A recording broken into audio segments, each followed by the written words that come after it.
Hi guys, today I want to tell you about a problem I've been having with my Volvo and how I fixed it. So I had this loud knocking noise under the car at the height of the front cat. You can see here. I found out that the noise is a broken CV joint, or not a broken, a damaged CV joint. I replaced it with a Miele part, which was €290. What happened to the part is that the grease inside of it was burned by the heat of the cat.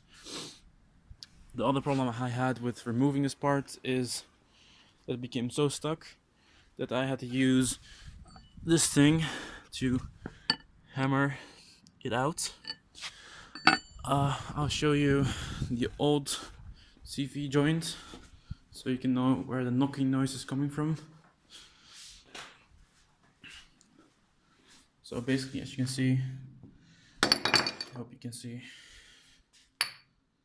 the whole grease has become completely hardened and led to a loud knocking noise and friction and such. I was unable to move the joint when I got it out.